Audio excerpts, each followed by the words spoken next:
let's face it, we know SHEIN is crap.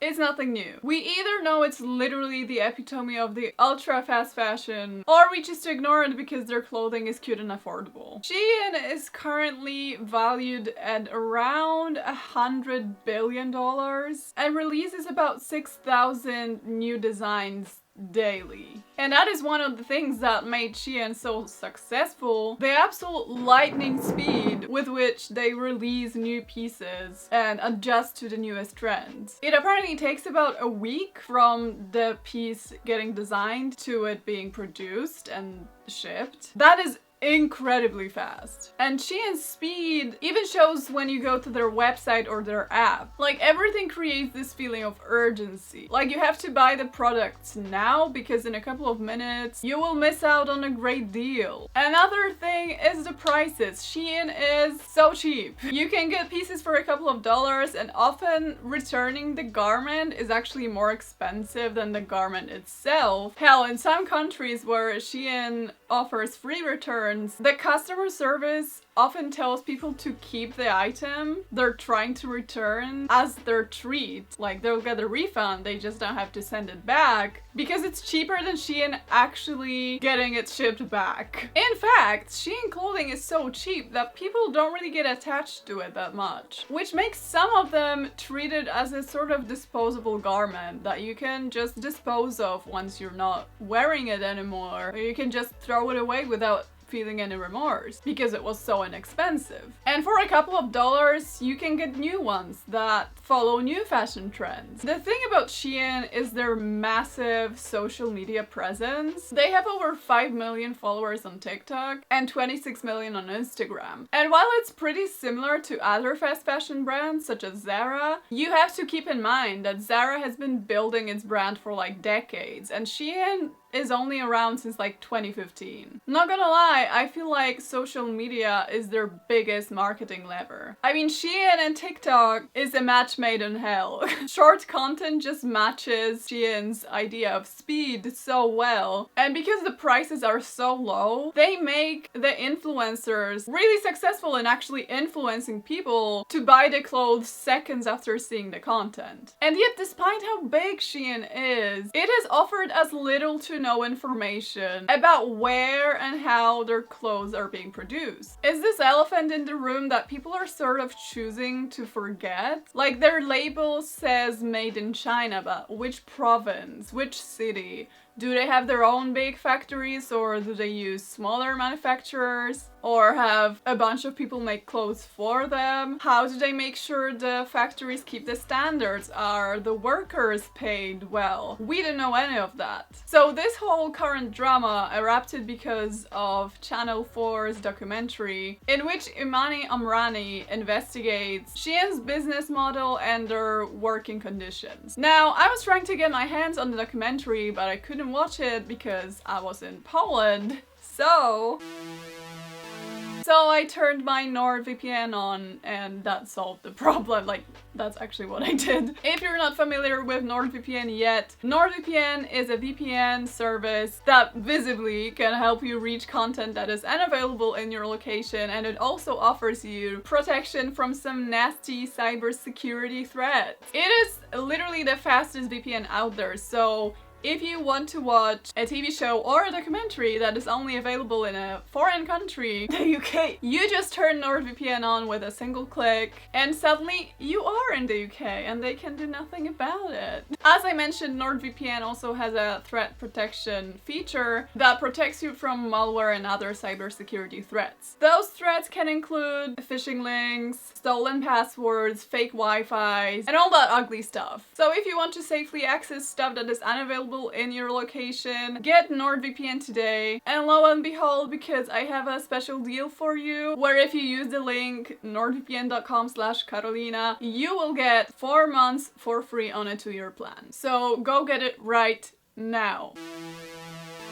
Anyway, before the current SHEIN scandal, there was the 2021 report written by a human rights journalist, Timo, called Brunner. He was concerned about how little we know about what over the last couple of years became arguably the biggest fast fashion brand in the world. And he not only researched this topic deeply, he also managed to interview the workers and get some behind the scenes photos of SHEIN factories. Here is what he found out for publiceye.ch. SHEIN produces in a network of small factories instead of bigger, better regulated companies the way bigger brands usually do it. So the smaller factories usually hire migrants from other provinces because they're willing to work for less. And because they're only there for a couple of months, they don't really mind working overtime and like basically having no days off because they want to save up as much as possible. In a particular factory that they investigated for the article, there were no emergency exits. There were blocked windows. So basically, if a fire erupted, they would all die. Workers worked 75 hours per week. Now, mind you, Chinese labor law allows 40 hours per week, so that's almost twice as much. And a typical working day at that particular factory ended around 10:30 p.m. They were paid pay item of clothing, not per hour. The workers don't have any contracts or any insurance. If you compare the salary to other Chinese companies, it's actually higher, but when you take into account that these people are basically working 2 jobs at once, you're getting paid for doing 2 jobs as if you were doing 1. So you're actually getting paid less, if that makes sense. Most SHEIN orders are only for 1 or 200 items. And if a product does well, then they do some additional batches. That basically sucks for workers because even though repetitive work is obviously difficult too, the more they do of one item, the faster they do it. And because they're paid per piece, they could earn money faster. But because the products change so often and so fast, they have to continuously learn new patterns. So after Timo's report, SHEIN actually published a sustainability report in which they did acknowledge that 83% of their facilities need corrective action. So it seemed like they did acknowledge that, but fast forward a year later, we recently got receipts about how bad it actually is. So Imani Amrani investigated SHEIN in the US Channel 4 documentary Untold Inside the SHEIN Machine. And for the documentary, they managed to have an undercover SHEIN worker record the conditions inside a factory, and I mean, it is really bad. So the undercover worker from China found out, and that is caught on camera, that the working hours are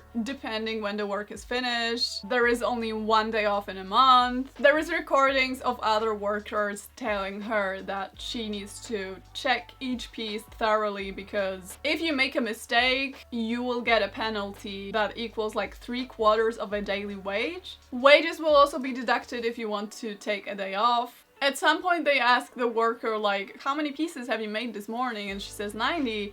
And they're like, that's not enough. They also say they can't leave until all the necessary pieces are finished. So if a big order needs to be shipped that night, they all need to stay and make sure that it does ship that night. They need to stay and finish no matter what time it is. At some point in the undercover footage, a worker says, I mean, it's a SHEIN supplier, so everything needs to be done the same day. So basically, they receive orders in the morning and they need to be finished and shipped the very same day. That is wild.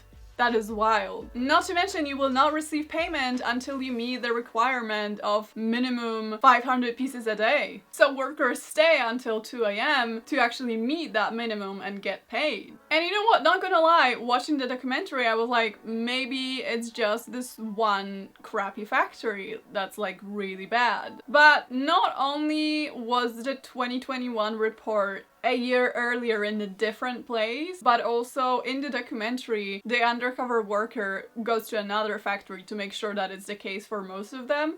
And it's not a one-time occurrence, and sure enough, the conditions and rules are pretty much the same. So Imani Amrani concludes the documentary by saying she wrote to SHEIN and she was like, here's what we found out, this is not looking good, you guys. And she's quoting the response that she got from them. And honestly, what they said is laughable. Like, SHEIN's business model is based on the premise of reduced production waste and on-demand production. The average unsold inventory level of the industry is between 25 and 40%, whereas SHEIN has reduced it to a single digit.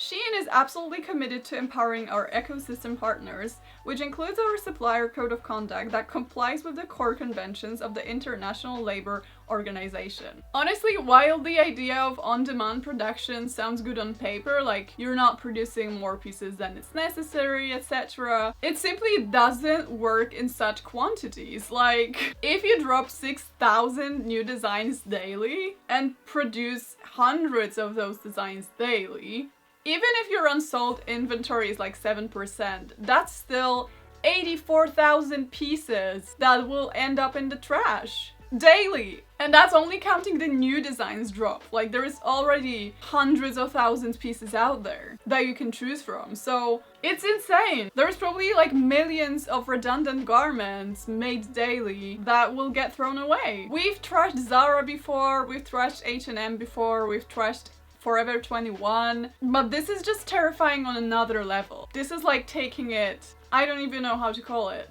And it's no news that the fashion industry is the second biggest polluter in the world right now. Like, there is all this talk about climate change. Honestly, it was said in the documentary that both air travel and shipping combined together ain't got none of the fashion industry. That's still better for the climate change than what we do with our clothing, which is insane. Like, we don't even need those clothes. It's not like we're running around naked because we can't afford clothes. It's like, when you think about it, is vanity going to end the world? And SHEIN definitely takes the crown for escalating the problem even more, honestly. An interesting thing that the documentary touches on is that SHEIN is so cheap that you can't resell it. Secondhand clothing needs to be priced lower than what it was in the shop, but when it's already like $3 or $4, how much lower can you go from there? And you need to like profit off of it as a secondhand selling company. Like, how do you even do that? Obviously, people are not going to pay more than they did for the original piece when it's been worn. Like, how big of a discount can you do on $2?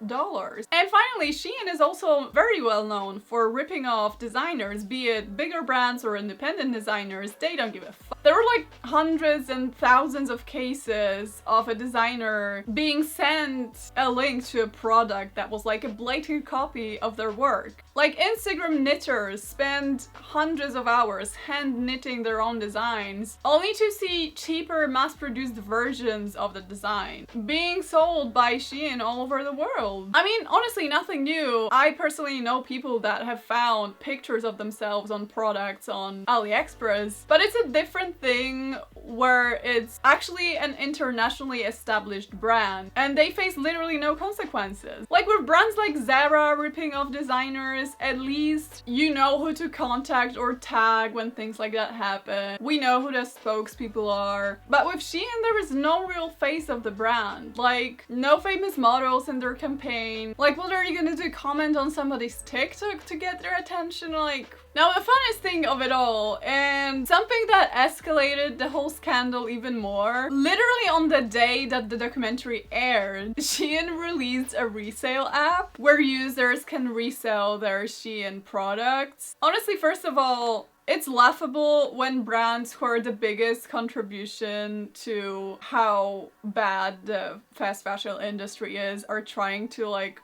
appear like they care about climate change. It's like, just let it go. You know how H&M and Zara always have those like 3 eco products and like all of the rest of it is absolute crap? But we've got the eco line though, so that's how I feel about the SHEIN app. But also, honestly, I don't know how this will help reduce consumption when you have yet another flashy colored app on your phone that will tempt you with clothing deals. Like, how's that gonna work, you guys? Like, selling clothes you don't use anymore sounds noble and all, but like, someone has to buy them. And also, knowing you can buy a piece, wear it a couple of times, and then resell it on their app will probably encourage people to buy even more of SHEIN. So, good marketing. What I personally don't understand is how SHEIN is doing all these things and yet it's getting away with them every single time. I think the disposability of the garments is also something that affects the way people see the brand. Like, if it's cheap and practically single use, you don't really get attached to the idea of the brand itself. Who cares if it's badly made? Who cares how it's been made? You're not going to question your conscience over something that you briefly own. So my question is, how long is SHEIN going to get away with it just because it's trendy and cheap?